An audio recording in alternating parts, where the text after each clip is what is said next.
샬롬, 말씀 읽어주는 김기훈 목사입니다. 오랜만에 같이 한번 해볼까요? 기대하는 마음과 사모하는 마음을 가지고 하나님의 말씀 함께 읽겠습니다. 역대하 28장 16절부터 27절까지의 말씀입니다.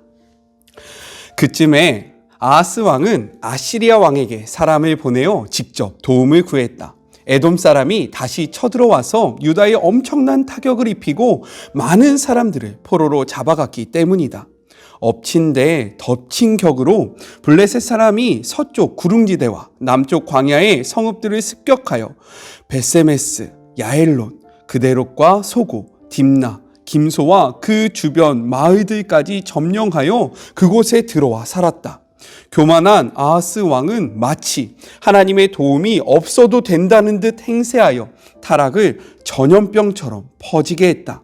하나님께서는 유다를 낮추셔서 도움을 구하러 다니는 처지가 되게 하셨다. 그러나 아시리아 왕 다글렛 빌레셀은 그를 도울 마음이 전혀 없었다. 오히려 아하스를 공격하고 괴롭혀 그에게 굴욕만 안겨주었다. 다급해진 아하스는 하나님의 성전과 왕궁과 생각나는 곳을 샅샅이 털어 긁어 모은 것들을 아시리아 왕에게 주었다. 그러나 그 대가로 그가 얻은 것은 하나도 없었다. 손톱만큼의 도움도 받지 못했다. 상황이 이러한데도 아하스 왕은 깨닫지 못했다. 사방에서 공격을 받고 있는데도 계속해서 하나님을 대적했다. 그는 다마스쿠스의 신들에게 제물을 바쳤다. 막 다마스쿠스에 패한 그는 내가 다마스쿠스를 도운 신들을 섬기면 그 신들도 나를 도와주겠지? 하고 생각했다. 그러나 상황은 더 악화될 뿐이었다. 아하스의 삶이 먼저 망가지더니 결국 나라 전체가 폐허가 되고 말았다. 아하스는 하나님의 성전에서 쓸만한 귀중품들을 모조리 꺼내고는 성전 문들에 판자를 쳐서 막아버렸고 예루살렘 곳곳에 자기가 드나들 이방 산당들을 세웠다. 예루살렘뿐 아니라 유다 온 지역에도 산당들을 짓고 시장에 나와 있는 신이라는 신은 모조리 숭배했다. 하나님께서 크게 진노하셨다. 악명 높은 아하스의 나머지 생애와 그가 행한 모든 일이 유다와 이스라엘 왕 연대기에 처음부터 끝까지 기록되어 있다. 아하스가 죽자 사람들은 그를 예루살렘에 묻었다. 그러나 그는 왕들의 묘지에 안장되는 영예를 누리지 못했다. 그의 아들 히스기야가 뒤를 이어 왕이 되었다. 이것은 하나님의 말씀입니다. 네, 잘 지내셨어요? 저 많이 보고 싶지는 않으셨나요? 네, 저는요, 여러분의 기도로 이렇게 많이 회복이 되었습니다. 참 감사하고요. 사실 지금 제가 제 몸이 완벽하게 회복이 된 거는 아니지만 함께 말씀을 나눌 수 있는 정도로 회복이 되었고, 물론 지금 계속 치료를 받고 있고 통증이 남아있긴 하지만 우리가 약속했던 그 한 달이라는 시간이 지났기 때문에 어떻게 할까 정말로 깊이 고민했지만 함께 말씀을 나누는 이 순간에, 그리고 서로 기도하고 중보하는 그 가운데 하나님의 일하심을 바라보면서 다시금 이 자리를 지키기로 결단하고 이렇게 영상을 찍게 되었습니다. 저를 위해서 조금만 더 기도해 주시고요. 하나님의 말씀을 붙잡고 나아갈 때 이루어지는 그 선한 일들을 바라보며 기대하시는 저와 그리고 여러분이 되셨으면 좋겠습니다. 오늘 말씀을 나누기 앞서서 우리가 함께 나누지 못했던 그 부분들 있잖아요. 많은 왕들이 이렇게 쭉쭉쭉 지나갔는데 이거에 대해서는 제가 주일날 했던 설교에 조금 요약한 부분을 이야기한 적이 있어요. 그 링크를 올려드리니까 참고하시면 좋을 것 같습니다. 오늘 본문은요, 아하스 왕의 마지막 부분을 담고 있는데 아하스는 아람과 그리고 북이스라엘의 연합 공격으로 큰 타격을 입게 됩니다. 이들의 침략은요, 오늘 성경을 보니까 무엇이라고 이야기하냐면 분명하게 아하스에 대한 하나님의 심판이었다라고 기록을 하고 있어요. 오늘 본문은 그것을 담고 있습니다. 그런데 혹시 저한테 이렇게 질문하는 분들이 계실 수도 있어요. 무엇이냐면, 목사님, 같은 내용을 담고 있는 열왕기하 그리고 이사야의 내용과 이 역대하의 내용이 다른 것 같아요 라고 이야기를 할 수 있습니다. 왜 그러냐면요, 오늘의 역대하 28장은 열왕기 하 16장에 기록되어 있고, 그리고 동일한 내용이 이사야 7장에 기록되어 있기 때문인 거예요. 그런데 이 두 곳의 내용은 어떠하냐면 아람과 북이스라엘의 연합군이 전쟁에서 승리하지 못했음을 이야기하고 있다는 거죠. 그런데 오늘 본문을 보면 마치 남유다가 진 것처럼 기록이 되어 있잖아요.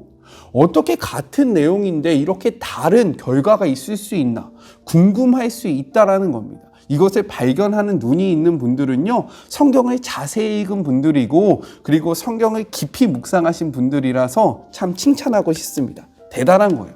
그렇다면 왜 이렇게 같은 내용을 다르게 이야기하고 있는지, 그 이유에 대해서 한번 설명을 해봐야 되겠죠. 그 이유는 무엇이냐? 각 성경이 담고 있는 강조점, 그리고 관점이 다르기 때문이에요. 한 사건을 통해서 이야기하는 바가 다르기 때문에 그런 거예요. 제가 그것에 대해서 이야기해 드릴게요. 열왕기와 이사야에서 의미하는 연합군의 패배는 어떠한 의미냐? 그들이 예루살렘에 쳐들어와서 성을 포위하거나 그 남유다를 함락하지 못했음을 뜻하고 있는 거예요. 왜냐하면 이들이 침략했던 목적은 자신과의 동맹을 거절하고 아수르의 손을 잡은 이 남유다를 멸망시키는 것이 목적이었거든요. 그런데 실제로 이 남유다가 지금 멸망하느냐? 아니요. 이 뒤에 계속해서 그의 왕조가 이어져 나가고 있기 때문에 이 사건을 이 연합군의 패배라고 이야기하고 있는 겁니다. 하지만 이러한 전쟁 때문에요, 남유다는 엄청난 데미지, 타격을 입게 되고요, 피해를 받게 됩니다. 어떠한 피해냐면 아람은 많은 백성을 포로로 끌고 가게 되고요, 북이스라엘도 12만 명을 학살하게 돼요. 지금 우리가 코로나로 인해서 500명 정도 우리나라에선 죽은 것 같고 전 세계적으로는 150만 명이 죽었잖아요. 근데 12만 명이 이 전쟁 때문에 죽게 되었습니다. 엄청난 수가 죽게 된 거죠. 많은 재물이 약탈당했고요. 많은 남유다 사람들은 사마리아로 끌려가는 그러한 일들이 벌어져요. 그리고 성경을 보니까 북에 있는 두 아람과 그리고 북이스라엘만 내려온 것이 아니라 남쪽에 있는 나라들도 쳐들어와서 남유다의 땅을 빼앗아 갔다라고 이야기를 하고 있는 거예요. 그렇기 때문에 이 역대기는요, 이 전쟁의 승리를 이야기하기보다는 이 전쟁에서 왔던 그 타격, 피해를 이야기하고 있기 때문에 이 두 내용이 다른 것처럼 생각되어질 수 있습니다. 다시 한번 정리해서 이야기해보자면 열왕기와 그리고 이사야는요, 크게 이 전쟁의 결과로 연합군의 패배를 강조하면서 이야기하는데, 특별히 열왕기는 그때 일어났던 역사적 사건과 결과를 중심으로 기록을 하고 있고, 그리고 이사야는 두 나라의 공격에도 불구하고 하나님의 임재와 구원이 유다에 있을 것임과, 그리고 이 두 나라가 머지않아 패배할 것을 선언하고 있는 데에 집중하고 있는 반면, 이 역대기는 무엇에 집중해서 이야기를 하고 있느냐? 아하스의 악행과 이로 인한 하나님의 심판을 집중적으로 기록했기 때문에 같은 사건이지만 다른 내용처럼 기록되어 있다는 겁니다. 조금 이해가 되십니까? 조금 더 쉽게 설명하자면 지금 이 컵이 있잖아요. 이 컵을 보는데 여러분들 이 면을 보고 있기 때문에 코람데오, 하나님 앞에서를 보고 있지만 저는 그 반대쪽 면을 보고 있기 때문에 이 코람데오가 아니라 교회의 이름이 적혀 있다는 거죠. 이렇듯 한 사건이지만 보는 관점에 따라, 상황에 따라 다르게 기술되어질 수 있다라는 것을 염두하면서 성경을 보면요, 성경이 오류가 있는 책이 아니라 한 사건을 다르게 보고 있구나라고 우리가 이해하고 넘어갈 수 있다는 것 꼭 기억하셨으면 좋겠습니다. 그렇다면 이제 이 말씀에 대해서 조금 더 이야기를 해볼까요? 역대기는 아하스의 죄악을 더욱더 드러내기 위해서요, 그를 남유다의 왕, 유다의 왕이라고 이야기하는 것이 아니라 19절에 보니까요, 이스라엘 왕으로 이야기하고 있다는 거예요. 분명히 아하스는 남유다의 왕이었지만 성경은요, 그를 이스라엘의 왕이라고 이야기합니다. 여기에서 이스라엘의 왕이라는 뜻은 좋은 의미가 아니라 이스라엘 왕들이 걸어왔던 길, 즉 하나님을 떠나고 하나님을 배반하고 하나님과 동행하지 않았던 그 미련한 모습을 그대로 담고 있기 때문에 남유다의 왕을 이스라엘의 왕이라고 이야기하고 있는 거예요. 여기에서 더 나아가서요, 그 남유다의 백성을 무엇이라고 이야기합니까? 23절에 보니까요, 이스라엘이라고 칭하고 있다라는 거예요. 이 아하스의 범죄로 말미암아 이 범죄가 그 나라 백성에게까지 흘러가서요, 이 아하스뿐만 아니라 남유다 백성도 이스라엘이다라고 칭함을 받고 있는 거죠. 우리 말씀 메시지 성경 19절을 같이 한번 읽어볼까요? 이렇게 기록되어 있습니다. 교만한 아하스 왕은 마치 하나님의 도움이 없어도 된다는 듯 행세하여 타락을 전염병처럼 퍼지게 했다라고 기록하고 있고요. 23절의 후반절은요, 이렇게 이야기합니다. 아하스의 삶이 먼저 망가지더니 결국 나라 전체가 폐허가 되고 말았다라고 기록하고 있는 거예요. 이를 통해서 우리가 무엇을 생각해 볼 수 있습니까? 죄는요, 먼저 그 죄를 짓는 당사자를 멸망시키고요, 여기에서 끝나는 것이 아니라 그가 속한 공동체를 전염시키고 오염시킨다라는 거예요. 따라서 우리 안에 있는 죄를요, 그냥 넘어가지 마세요. 이 정도는 괜찮아. 이 정도는 죄도 아니야. 아니요. 하나님 앞에서요, 우리 안에 있는 죄악들을 주님의 이름으로 완전히 끊으시는 그런 복된 하루가 되시고요. 이 죄에는 전염성이 있다는 것을 꼭 기억하시면서 죄와 단절하시고 죄와 헤어지시고 죄와 끊어지시는 그런 복된 하루가 되셨으면 좋겠습니다. 한 가지만 더 생각해 볼게요. 아하스는 아람과 이스라엘의 연합 공격을 받을 때 무엇을 하냐? 자신을 도와줄 다른 나라를 찾습니다. 머리로 생각해 보는 거죠. 내가 지금 누구에게 이 나라를 맡겨야 할까? 내가 누구와 연합을 해야 이 어려움을 이길 수 있을까? 고민한다라는 거예요. 그가 선택한 것은 바로 아수르였습니다. 메시지 성경은요, 21절에 이를 이렇게 이야기해요. 다급해진 아하스는 하나님의 성전과 왕궁과 생각나는 곳을 샅샅이 털어 긁어 모은 것들을 아시리아 왕에게 주었다. 왜요? 자신을 도와달라는 거죠. 내가 갖고 있는 거 다 줄 테니까 나와 연합해서 이 어려움을 극복해 달라고, 이 어려움을 넘어가게 해달라고 부탁을 하고 있는 겁니다. 그런데 중요한 것은 무엇인 줄 아세요? 그 후반절에 어떻게 기록하고 있습니까? 같이 한번 계속 읽어보죠. 그러나 그 대가로 그가 얻은 것은 하나도 없었다. 손톱만큼의 도움도 받지 못했다라고 이야기하고 있다라는 거예요. 이러한 상황 속에서 이사야의 말씀을 보면요, 하나님은 이사야를 통해서 아하스에게 계속해서 이야기하고 계셨다라는 거예요. 이사야 7장 4절의 말씀을 개역개정의 말씀으로 같이 한번 읽어보겠습니다.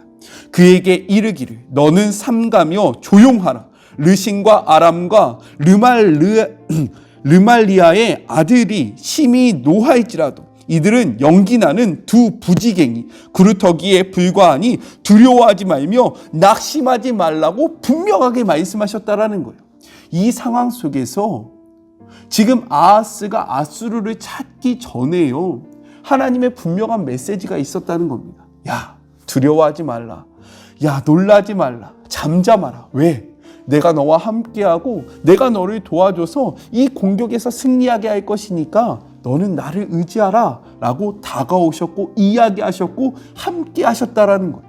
그런데 중요한 것은 이 메시지에도 불구하고 아하스가 하나님을 떠났다라는 거예요. 하나님의 말씀이 없었기 때문에 이가 방황한 것이 아니라 분명한 하나님의 뜻과 하나님의 메시지가 있었음에도 불구하고 자신의 생각을 의지했다라는 거죠. 자, 여기서 더 나아가서 아하스는 어떠한 짓을 벌이냐? 23절의 말씀을 개역개정으로 읽어볼게요. 자기를 친 다메섹 신들에게 제사하여 이르되 아람 왕들의 신들이 그들을 도왔으니 나도 그 신에게 제사하여 나를 돕게 하리라 하였으니 그 신이 아하스와 온 이스라엘을 망하게 하였더라 라고 이야기합니다. 다메섹은요, 아람의 수도였어요. 즉 아람의 신이 자신들을 공격하고 자신들이 지게 되었고 자신들이 이렇게 큰 피해를 입었으니까 그 아하스가 생각한 거죠. 와, 이 신 진짜 능력 있네. 야, 이 신 진짜 힘세네. 그렇다면 이제 내가 이 신을 섬기면 이 강한 신이 나를 도와줄 거야. 나를 붙잡아 줄 거야. 나를 세워줄 거야. 라고 하면서요. 어떻게 하는지 아십니까? 24절의 말씀을 보면요. 이가 하나님의 성전에서요. 쓸만한 것들을 모조리 긁어모아요. 그 다음에 성전의 문을 못으로 박습니다. 아무도 들어가지 못하게 하고요. 이가 어떠한 행동을 벌이냐? 곳곳에 산당을 만들어서요. 이방 신들을 섬기기 시작합니다. 하나님 아니야. 야, 하나님 힘 없어.